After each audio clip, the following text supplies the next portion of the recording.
വചനം വചനം നീതിയുടെ വചനം ദൈവവചനം ജീവന്റെ വചനം നീതിയുടെ വചനം നീതിയുടെ വചനം. ആത്മാവിൻ്റെ ജീവൻ്റെ നീതിയുടെ വചനവുമായി കടന്നു വരുവാൻ തക്കവണ്ണം ദൈവം ഒരവസരം കൂടി നൽകി തന്നതിനെ ഓർത്ത് ദൈവത്തെ സ്തുതിക്കുന്നു. കടന്നു വന്നിരിക്കുന്ന എല്ലാ ദൈവമക്കളെയും യേശു ക്രിസ്തുവിൻ്റെ നാമത്തിൽ സ്നേഹവന്ദനങ്ങൾ അറിയിക്കത്തേ. ഇന്ന് നമ്മൾ ചിന്തിക്കാൻ പോകുന്ന ആ വിഷയം ആത്മാവിൻ്റെ ശുശ്രൂഷയും അക്ഷരത്തിൻ്റെ ശുശ്രൂഷയും. ഈ പദപ്രയോഗം ആദ്യമായി ഉപയോഗിച്ചിരിക്കുന്നത് വിശുദ്ധ പൗലോസ് അപ്പോസ്തലനാണ്. അപ്പോൾ വിശുദ്ധ പൗലോസ് അപ്പോസ്തലനെ കുറിച്ച് ഒരല്പം ജീവിത പശ്ചാത്തലം അറിഞ്ഞിരിക്കുന്നത് നല്ലതാണ്. സുവിശേഷം അറിയിക്കുവാനായി അഥവാ ഒരു യഥാർത്ഥ സുവിശേഷകൻ എന്നുള്ള മാതൃക ആർക്കെങ്കിലും വേണമെന്നുണ്ടെങ്കിൽ അതിനെ നോക്കുവാനുള്ള ഒരേ ഒരു വ്യക്തിയേ ഉള്ളൂ. അതാണ് വിശുദ്ധ പൗലോസ് അപ്പോസ്തലൻ. മാതൃകാപരമായ ഒരു സുവിശേഷകൻ. അറിവിൽ ഉന്നതനാണ്, പാണ്ഡിത്യത്തിൽ ഉന്നതനാണ്, വിദ്യാഭ്യാസത്തിൽ ഉന്നതനാണ്, തോറായുടെ അറിവിൽ ഉന്നതനാണ്. എല്ലാ മേഖലയിലും, അതായത് അന്ന് പൗലോസ് അപ്പോസ്തലന്റെ കാലത്ത് തർസോസും ഇലിക്കായും ഒക്കെ യൂണിവേഴ്സിറ്റി ഉണ്ട്, അല്ലെങ്കിൽ അലക്സാണ്ട്രിയ യൂണിവേഴ്സിറ്റിയിൽ നിന്നുമൊക്കെ ഉന്നതമായ ബിരുദങ്ങൾ കരസ്ഥമാക്കിയ ഒരു വ്യക്തി എന്നുള്ള നിലയിൽ ഗമാലിയേലിൻ്റെ പാദപീഠത്തിൽ അഭ്യസിച്ചവൻ. ഗമാലിയേലായിരുന്നു തൻ്റെ റിസർച്ച് ഗൈഡ്. ഏറ്റവും ഉന്നതനായ ഒരു വ്യക്തി എല്ലാ വിഷയങ്ങളിലും, ഫിലോസഫിയിലും യഹൂദന്മാരുടെ തോറായിലും സൈക്കോളജിയിലും സോഷ്യോളജിയിലും എല്ലാ തിയോളജിക്കൽ ബ്രാഞ്ചിലും ഉന്നതമായ ബിരുദം സ്വീകരിച്ചിട്ടുള്ളവൻ, ഉന്നതമായ ബിരുദം നേടിയിട്ടുള്ള വ്യക്തിയത്രേ വിശുദ്ധ പൗലോസ് അപ്പോസ്തലൻ. അദ്ദേഹം തൻ്റെ ആത്മീയ ശുശ്രൂഷ തുടങ്ങുന്നതൊക്കെ നമുക്കറിയാം. ചരിത്ര പശ്ചാത്തലത്തിലേക്ക് ഞാൻ കടക്കുന്നില്ല. അദ്ദേഹം വിശ്വസിക്കുന്ന ഏതൊരു തത്വത്തിന് വേണ്ടിയും ഏതൊരു വിശ്വാസത്തിന് വേണ്ടിയും ജീവൻ കൊടുത്തും അതിനുവേണ്ടി നിൽക്കുവാൻ തക്കവണ്ണം, ആ വിശ്വാസത്തെ നിലനിർത്തുവാൻ തക്കവണ്ണം അങ്ങേയറ്റം ശ്രമിച്ചിരുന്ന ഒരു വ്യക്തി അത്രേ വിശുദ്ധ പൗലോസ് അപ്പോസ്തലൻ. ഒരു തികഞ്ഞ യഹൂദനായിരുന്നു, ഒരു തികഞ്ഞ അന്നത്തെ ദൈവഭക്തനായിരുന്നു, യഹൂദ വിശ്വാസത്തിലെ ദൈവഭക്തനായിരുന്നു. അദ്ദേഹം ക്രൈസ്തവ വിശ്വാസം അന്ന് എതിർത്തിരുന്നു. കാരണം യേശു ക്രിസ്തുവിൻ്റെ സുവിശേഷം അവർക്ക് അംഗീകരിക്കാൻ സാധിച്ചില്ല. അതുകൊണ്ട് അവൻ ക്രൈസ്തവ വിശ്വാസികളെ വകവരുത്തുവാൻ വേണ്ടി അഥവാ കൊന്നൊടുക്കുവാൻ വേണ്ടി ദമസ്കൂസിൻ്റെ പടിവാതിക്കൽ വരെ എത്തി. ദമസ്കൂസിലേക്കുള്ള യാത്രയാണ്. പടിവാതിക്കൽ വെച്ച് കർത്താവായ യേശു ക്രിസ്തുവുമായിട്ട് ഒരു എൻകൗണ്ടർ നടന്നു. ഒരു വലിയ വെളിച്ചം, ഇതുവരെ കണ്ടിട്ടില്ലാത്ത ഒരു വലിയ വെളിച്ചം. ആ വെളിച്ചത്തിൽ താൻ അന്ധനായി തീർന്നു. തൻ്റെ വാഹനം, അതായത് കുതിരപ്പുറത്ത് നിന്ന് താൻ താഴെ വീണു. അവിടെ കിടന്നു നിലവിളിക്കുകയാണ്. അന്ധനായി തീർന്നു. എന്ത് ചെയ്യണമെന്നറിഞ്ഞുകൂടാ. അത്രമാത്രം വലിയ വെളിച്ചമായിരുന്നു. ആ വെളിച്ചം, ഇതുപോലെയുള്ള ഒരു വെളിച്ചം പിന്നീട് പൗലോസ് അപ്പോസ്തലൻ തന്നെ ലേഖനത്തിൽ എഴുതിയിരിക്കുന്നുണ്ട്. അന്ന് അതായത് സത്യവെളിച്ചം എന്ന് പറഞ്ഞാൽ അടുത്തുകൂടാത്ത വെളിച്ചത്തിൽ വസിക്കുന്നവനാണ് ദൈവമെന്ന് പിന്നീട് എഴുതി വച്ചു. അതിപ്പോൾ തൻ്റെ അനുഭവത്തിൽ മനസ്സിലായി. അപ്പോൾ ഈ അനുഭവം തനിക്കുണ്ടായത് ഒരു ദൈവീക ഇടപെടലാണ്, അഥവാ ഒരു ദൈവത്തിൻ്റെ ഒരു സന്ദർശനമാണ് തനിക്ക് ലഭിച്ചത് എന്ന് അവിടെ വെച്ച് താൻ മനസ്സിലാക്കി. അവിടെ കിടന്നുകൊണ്ട് തന്നെ താൻ വിളിച്ചു, കർത്താവേ, നീ ആരാകുന്നു? അപ്പോൾ കർത്താവ് തന്നെ ഉത്തരം പറഞ്ഞു, നീ ഉപദ്രവിക്കുന്ന യേശുവാണ് ഞാൻ. എന്നാൽ പൗലോസ് അപ്പോസ്തലൻ യേശുവിനെ ഉപദ്രവിച്ചിട്ടുണ്ടോ? ഇല്ല. യേശുവിനെ കുറിച്ചൊക്കെ പറഞ്ഞറിഞ്ഞിട്ടുള്ളതാണ്. വ്യക്തമായി യേശുവിൻ്റെ സുവിശേഷങ്ങളൊക്കെ അറിയാവുന്ന വ്യക്തിയാണ്. എന്നാൽ അത് അംഗീകരിച്ചിട്ടില്ല. കാരണം യഹൂദന്മാരുടെ തോറായിൽ പൂർണ്ണമായി വിശ്വസിച്ച് മുന്നോട്ട് പോകുന്ന വ്യക്തിയായിരുന്നു. കർത്താവേ, നീ ആരെന്ന് ചോദിച്ചപ്പോൾ നീ ഉപദ്രവിക്കുന്ന യേശു. അപ്പോൾ യേശുവിനെ ഉപദ്രവിച്ചിട്ടില്ലെങ്കിൽ പിന്നെ എന്തുകൊണ്ട് അങ്ങനെ ഒരു ശബ്ദമുണ്ടായി? അതായത് യേശു ക്രിസ്തു പിന്നീട് പറയുന്നുണ്ട്,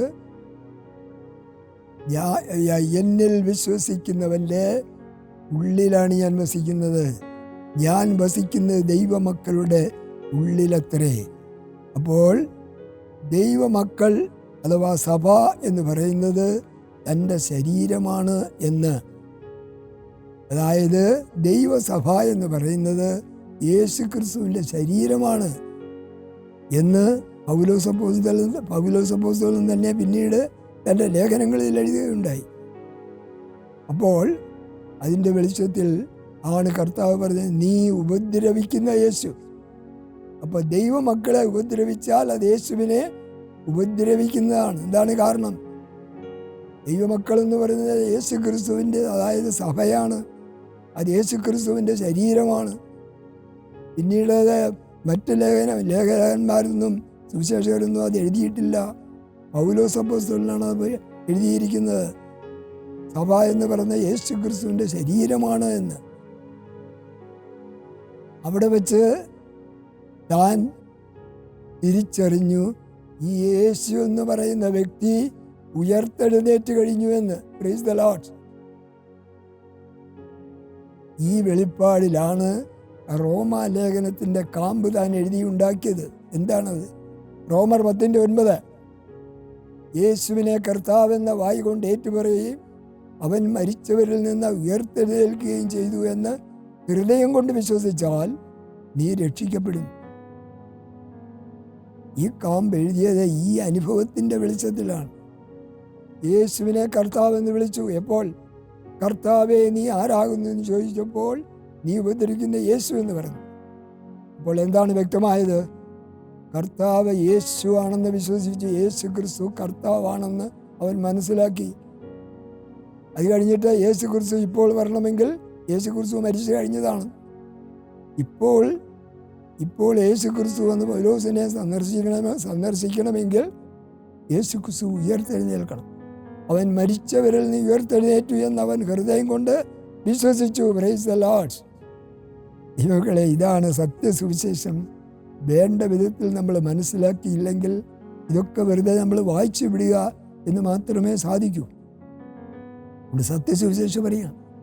അതുകൊണ്ട് അന്ന് മുതൽ അനന്യാസിനെ അയച്ച് പൗലോസിന് കാഴ്ച കൊടുക്കുകയൊക്കെ ചെയ്ത് അവൻ്റെ മേൽ അഭിഷേകമൊക്കെ കൊടുത്ത് അവനെ ആരാക്കി തീർത്തു. യെരുശലേമിൻ്റെ മുമ്പിലും യെരുശലേം നിവാസികളുടെ മുമ്പിലും രാജാക്കന്മാരുടെ മുമ്പിലും ജാതികളുടെ മുമ്പിലും യേശുവിൻ്റെ നാമം വഹിക്കുന്ന ഒരു പാത്രമായി പൗലോസ് അപ്പോസ്തലനെ അവിടെ വെച്ച് അപ്പോയിൻ്റ് ചെയ്യുകയാണ്. അങ്ങനെയാണ് പൗലോസ് അപ്പോസ്തലൻ്റെ മാനസാന്തരം അവിടെ വെച്ച് നടക്കുന്നത്. ഈ മാനസാന്തരം ലഭിച്ചതിന് ശേഷം പൗലോസ് അപ്പോസ്തലന് തൻ്റെ അറിവിൻ്റെ, തൻ്റെ പാണ്ഡിത്യത്തിൻ്റെ പിൻബലത്തിൽ നിന്നുകൊണ്ട് താൻ അഥേനയിലേക്ക് സുവിശേഷവുമായി പോയി. അഥേന എന്താണെന്നുള്ളത് നമുക്കറിയാം. ഇന്നത്തെ ഏതൻസാണ്. അരിസ്റ്റോട്ടിലിൻ്റെയും പ്ലേറ്റോയുടെയും സോക്രട്ടീസിൻ്റെയൊക്കെ നാടാണ്. എന്ന് പറഞ്ഞാൽ ലോകത്തിലെ വമ്പൻ ഫിലോസഫർമാരുടെ നാടാണ് ഈ ഏതൻസ് എന്ന് പറയുന്നത്, അഥവാ അഥേന. അവിടേക്ക് പോകാൻ തന്നെ തീരുമാനിച്ചു. കാരണം തൻ്റെ അറിവിൻ്റെ പിൻബലം അത്രമാത്രം തനിക്ക് കോൺഫിഡൻസ് ഉണ്ടാക്കി കൊടുത്തു. ആരോടും സുവിശേഷം പറയുവാൻ, രാജാക്കന്മാരോട് പറയാൻ, ജാതികളോട് പറയാൻ, യെരുശലേം നിവാസികളോട് പറയുവാൻ എല്ലാം താൻ കഴിവുള്ളവനാണെന്ന് താൻ വിശ്വസിച്ചു. അത് വെച്ചുകൊണ്ടാണ് താൻ സുവിശേഷവുമായിട്ട് പോകുന്നത്. അവിടെ ചെന്ന് പക്ഷേ തനിക്കുണ്ടായ അനുഭവം വളരെ നിരാശാജനകമായിരുന്നു. എന്തായിരുന്നു തനിക്കുണ്ടായ അനുഭവം? അവിടെ ചെന്ന് താൻ സുവിശേഷം പറയാൻ തുടങ്ങിയപ്പോൾ ഈ ഫിലോസഫർ, അഥേന മുഴുവൻ ഫിലോസഫന്മാരുടെ നാടാണ്. അരിസ്റ്റോട്ടിലും സോക്രട്ടീസും മാത്രമല്ല, അനേകം ഫിലോസഫർമാർ അവിടെ ഉണ്ട്. അവരെല്ലാവരും കൂടി ഇദ്ദേഹത്തെ പരിഹസിച്ചു. നീ ഒരു കാര്യം ചെയ്യും, ഞങ്ങൾക്കിതൊന്നും മനസ്സിലാകുന്നില്ല, നീ പോയിട്ട് പിന്നീട് നിന്നെ വിളിക്കാം എന്ന് പറഞ്ഞ് പൗലോസ് അപ്പോസ്തലനെ അവിടെ നിന്നും പറഞ്ഞു വിട്ടു. അപ്പോൾ പൗലോസ് അപ്പോസ്തലന് ഈ ഒരു അനുഭവം എന്ന് പറയുന്നത് തൻ്റെ ജീവിതത്തിലെ ഒരു വലിയ തിരിച്ചറിവായി. താൻ അവിടെ പോയത് അക്ഷരത്തിൻ്റെ ശുശ്രൂഷയാണ്. അതായത് വാക്കുകളുടെ വശീകരണ വാക്കുകൾ. അതാണ് 1 കൊരിന്ത്യർ 2:5 പറഞ്ഞിരിക്കുന്നത്. എൻ്റെ വചനവും എൻ്റെ പ്രസംഗവും ജ്ഞാനത്തിൻ്റെ വശീകരണ വാക്കുകളാലല്ല, ആത്മാവിൻ്റെ ശക്തിയുടെ പ്രദർശനത്താൽ അത്രേ ആയിരുന്നത്. അവിടെ വെച്ചാണ് തനിക്ക് തിരിച്ചറിവുണ്ടായത്. തിരിച്ചറിവുണ്ടായതിന് ശേഷമാണ് ഈ വചനം താൻ എഴുതുന്നത്. അപ്പോൾ അന്നു മുതൽ ഈ ദമസ്കോസിൻ്റെ പടിവാതിക്കൽ വെച്ചുള്ള ഈ അഥേനയിൽ ചെന്നുള്ള തൻ്റെ അനുഭവത്തിന് ശേഷം, ഏഥൻസിൽ ചെന്നുള്ള തൻ്റെ അനുഭവത്തിന് ശേഷം താൻ ഒരു പുതിയ ലോകത്തിലേക്ക് മാറുകയാണ്. അത് പൗലോസ് അപ്പോസ്തലന്റെ ജീവിതത്തിലെ ഒരു വലിയ മാറ്റമായിരുന്നു. ജ്ഞാനത്തിൻ്റെ വശീകരണ വാക്കുകളോട് യാത്ര പറഞ്ഞു. ജ്ഞാനത്തിൻ്റെ അക്ഷരത്തിൻ്റെയൊക്കെ ശുശ്രൂഷയോട് താൻ യാത്ര പറഞ്ഞു. എവിടെയൊക്കെ പ്രവേശിച്ചു എന്നിട്ട് ആത്മാവിൻ്റെ ശക്തിയുടെ ആ തലത്തിലേക്ക് താൻ ഉയരുകയത്ര ചെയ്തത്. അതിനുശേഷമാണ് ദാവീദിൽ നിന്നും താൻ പഠിച്ച ആത്മീയമായിട്ടുള്ള ആരാധനയും ഹല്ലേലൂയായും സ്തോത്രവും ആരാധനയും ഒക്കെ തുടങ്ങി. ജ്ഞാനത്തിൻ്റെ വാക്കുകളൊക്കെ വിട്ടുകഴിഞ്ഞതിന് ശേഷം ആത്മാവിൽ ആരാധിക്കാൻ തുടങ്ങി. ആത്മാവിൽ ശുശ്രൂഷ ചെയ്യാൻ തുടങ്ങി. ആത്മാവിൽ താൻ തൻ്റെ പ്രസംഗങ്ങളും വചനങ്ങളും എല്ലാം മാറ്റിക്കുറിച്ചു. അതിനുശേഷം എന്താണ് സംഭവിച്ചത്?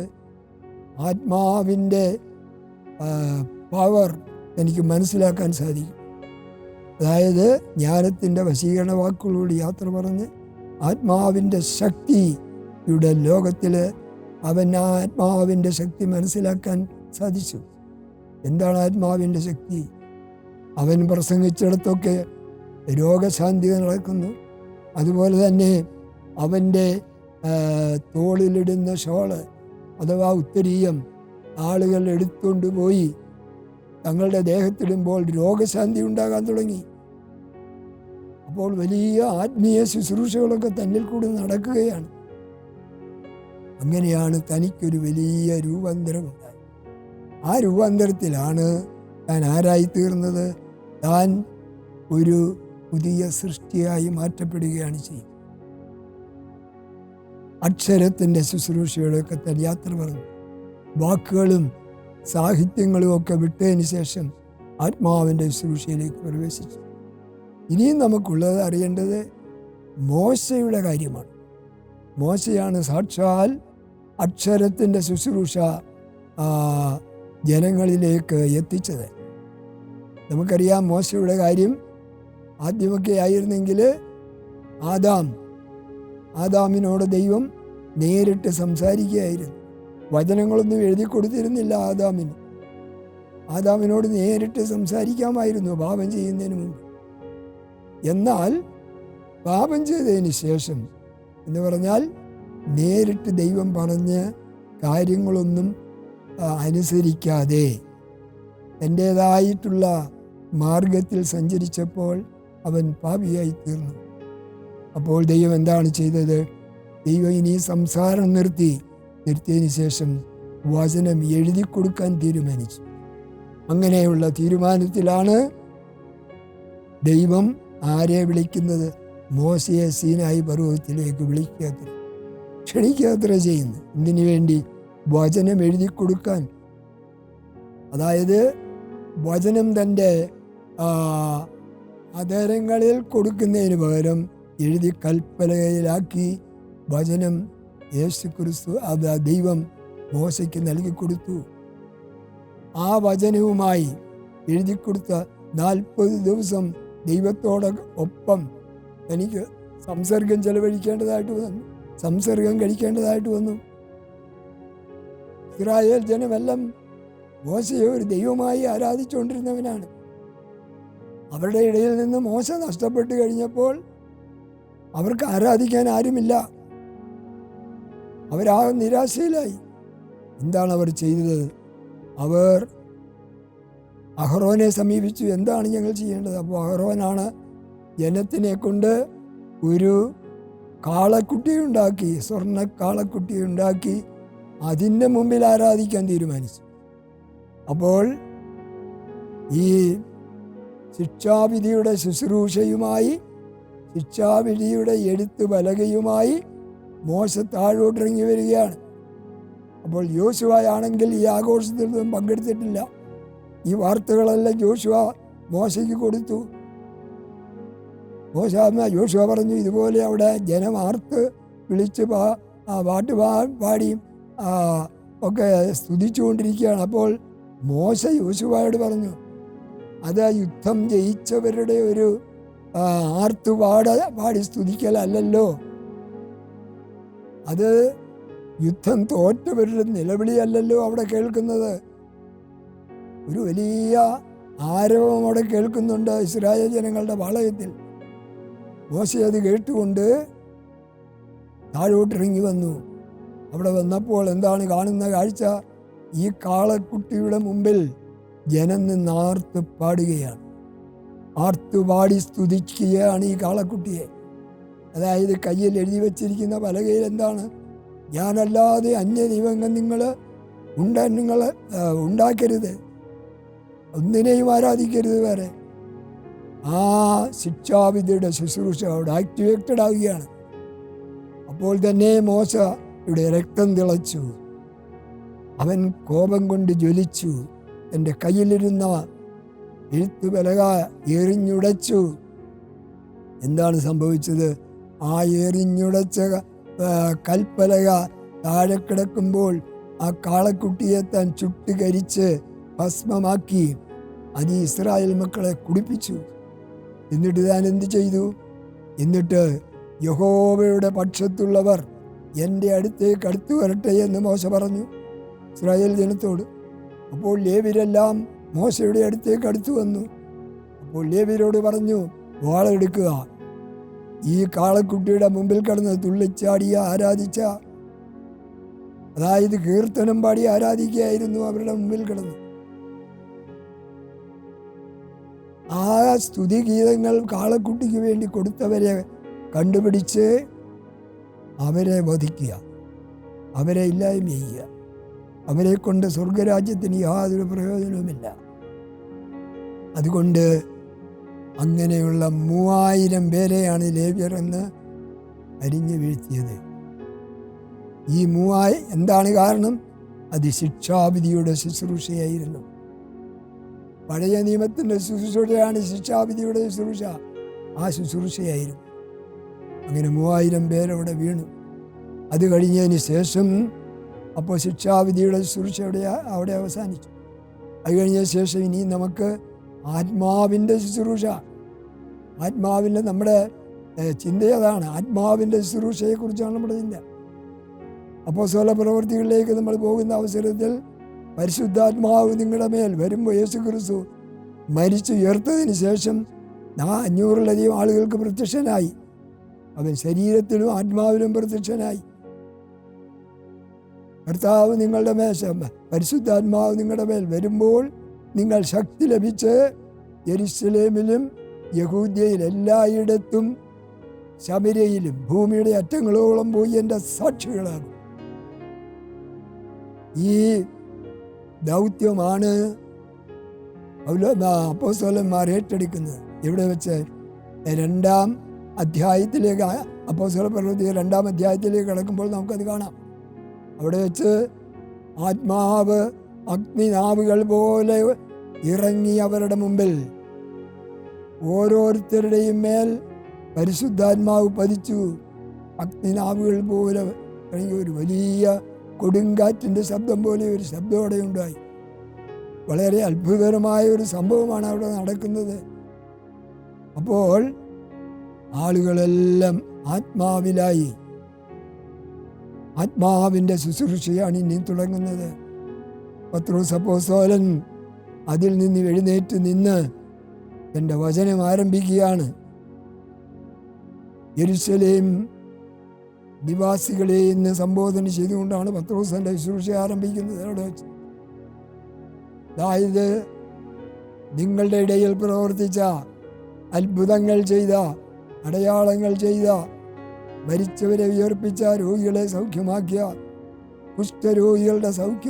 കുഷ്ഠരോഗികളെ സൗഖ്യമാക്കിയ നസ്രയനായ യേശുവിനെ നിങ്ങൾ അധർമ്മികളുടെ കയ്യിൽ ഏൽപ്പിച്ചു. ഇത് കേട്ട് കഴിഞ്ഞപ്പോൾ അവിടെ കൂടിയിരുന്ന യെരുശലേം നിവാസികളുടെ ഹൃദയത്തിൽ കുത്തുകൊണ്ടു. അധർമ്മികളുടെ കയ്യിൽ ഏൽപ്പിച്ചു. അവനെ ക്രൂശിക്കാൻ നിങ്ങൾ ഏൽപ്പിച്ചു. ക്രൂശിക്കാൻ ഏൽപ്പിച്ച് അവനെ ക്രൂശിച്ച് നിങ്ങൾ അവനെ കല്ലറയിലാക്കി. എന്നാൽ പിതാവായ ദൈവം അവനെ ഉയർപ്പിച്ചു. എന്താണ് കാരണം? ഈ കല്ലറയിൽ കിടന്നവൻ ആരാണ്? ഈ അഖിലാണ്ടത്തെ സൃഷ്ടിച്ചവനാണ്. അവനെ കല്ലറകളിൽ ഒതുക്കുവാൻ സാധ്യമല്ല. അവനെ ഉയർപ്പിച്ച് ഇന്നവൻ മഹത്വത്തിൻ്റെ പ്രത്യാശയായ ക്രിസ്തുവായി മനുഷ്യരുടെ ഓരോരുത്തരുടെയും ഹൃദയത്തിൽ വസിക്കുകയത്ര ചെയ്യുന്നത്. അങ്ങനെയാണ് ആത്മാവിൻ്റെ ശുശ്രൂഷ അവിടെ ശക്തിപ്പെട്ടു വരുന്നത്. ആത്മാവിൻ്റെ ശുശ്രൂഷ എവിടെ ആരംഭിക്കുകയാണ്? ഓരോരുത്തരുടെയും ഹൃദയത്തിൽ ഇന്ന് വസിക്കുന്നത് ആരാണ്? മഹത്വത്തിൻ്റെ പ്രത്യാശയായ ക്രിസ്തു, ആ ഉയർത്തെഴുന്നേറ്റ യേശു പരിശുദ്ധ ആത്മാവായി എൻ്റെയും നിൻ്റെയും ഹൃദയത്തിൽ നിന്ന് വസിക്കുകയത്ര ചെയ്യുന്നത്. ആ ആത്മാവിൻ്റെ ശുശ്രൂഷയാണ് യഥാർത്ഥ ശുശ്രൂഷ എന്ന് പറയുന്നത്. അത് അക്ഷരത്തിൻ്റെ മോശ കാണിച്ചു കൊടുത്ത, അതായത് ശിക്ഷാവിധിയുടെ ശുശ്രൂഷയല്ല, ഇത് പുതിയ നിയമത്തിൻ്റെ ശുശ്രൂഷയാണ്. പുതിയ നിയമത്തിൻ്റെ ശുശ്രൂഷ ഇത്രമാത്രം തേജസ്സേറിയത് ആയിരിക്കുമെന്നുള്ളത് 2 കൊരിന്ത്യർ 3-ാം അധ്യായം 6 മുതലുള്ള വാക്യത്തിൽ അത് വായിച്ചാൽ നമുക്ക് മനസ്സിലാകും. അവിടെ പറയുന്നുണ്ട്, ശിക്ഷാവിധിയുടെ ശുശ്രൂഷയുമായി വീണ്ടും മോശ സീനായി പർവ്വതത്തിലേക്ക് പോയി വീണ്ടും കൽപ്പനകൾ എഴുതി കൊടുത്ത് അവൻ താഴേക്ക് വരുമ്പോൾ അവൻ്റെ മുഖം സൂര്യനെ പോലെ പ്രകാശിച്ചു. അതുകൊണ്ട് ആ 2 കൊരിന്ത്യർ 3-ാം അധ്യായത്തിൽ പറഞ്ഞിരിക്കുന്ന വാക്യങ്ങൾ വളരെ ശ്രദ്ധയോടുകൂടെ നാം വായിക്കണം. അവൻ മൂടുപടം ഇട്ടുകൊണ്ടാണ് താഴേക്ക് ഇറങ്ങി വരുന്നത്. എന്താ കാരണം? അവനെ നോക്കിക്കൂടാതെ വണ്ണം ജനങ്ങളുടെ കണ്ണ് തുറക്കാൻ കഴിയാതെ വന്നു. കാരണം എന്താ? അവൻ ശിക്ഷാവിധിയുടെ ശുശ്രൂഷയുമായിട്ട് കടന്നു വരികയാണ്. വീണ്ടും ശിക്ഷാവിധിയുടെ ശുശ്രൂഷ ഇത്രമാത്രം തേജസ്സുള്ളതായെങ്കിൽ, പ്രൈസ് ദി ലോർഡ്, ഹല്ലേലൂയ, നാം പറയുന്ന നീതിയുടെ സുവിശേഷം എത്രമാത്രം തേജസ്സുള്ളതായിരിക്കും. അത് തേജസ്സിന്മേൽ തേജസ്സുള്ളതായി. അതാണ് ശിക്ഷാവിധിയുടെ ശുശ്രൂഷയും നീതിയുടെ ശുശ്രൂഷയും തമ്മിലുള്ള വ്യത്യാസം. ശിക്ഷാവിധിയുടെ ശുശ്രൂഷയിൽ എത്ര പേരാണ് മരിച്ചു വീണത്? 3000 പേര് മരിച്ചു വീണു. പത്രോസിൻ്റെ ഈ പ്രസംഗം കേട്ടപ്പോൾ ആളുകൾ, യെരുശലേം നിവാസികൾ ചോദിച്ചു, ഞങ്ങൾ എന്താണ് ചെയ്യേണ്ടത്? പത്രോസ് പറഞ്ഞു, നിങ്ങൾ മാനസാന്തരപ്പെടുക. ആ ഒറ്റ പ്രസംഗത്തിൽ കൂടി എത്ര പേരാണ് ജീവനിലേക്ക് കടന്നു വന്നത്?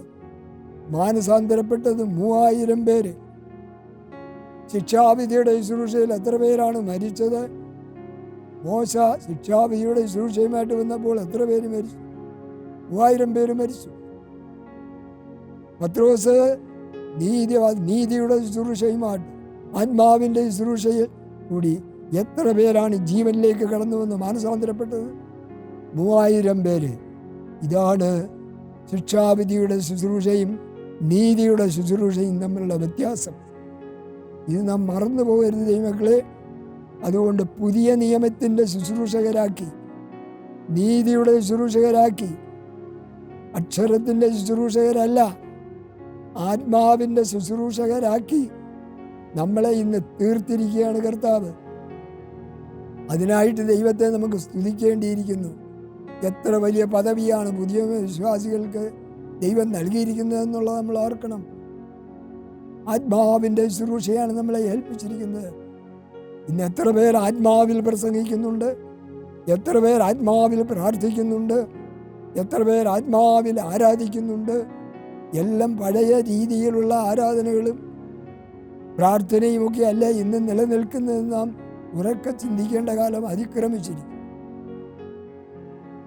അതുകൊണ്ട് ആത്മാവിൻ്റെ ശുശ്രൂഷയിലേക്ക് അർത്ഥപൂർണമായി പ്രവേശിക്കുവാൻ, അതിൽ കൂടി സന്തോഷവും സമാധാനവും ലഭിക്കുവാൻ, ക്രിസ്തീയ ജീവിതത്തിൻ്റെ ഉള്ളറകളെ കണ്ടറിയുവാൻ തക്കവണ്ണം ദൈവത്തിൻ്റെ പരിശുദ്ധാത്മാവ് നമുക്കോരോരുത്തർക്കും ഇടയാക്കട്ടെ എന്ന് പ്രാർത്ഥിച്ചുകൊണ്ട് ഞാൻ എൻ്റെ വാക്കുകൾക്ക് വിരാമമിടുന്നു.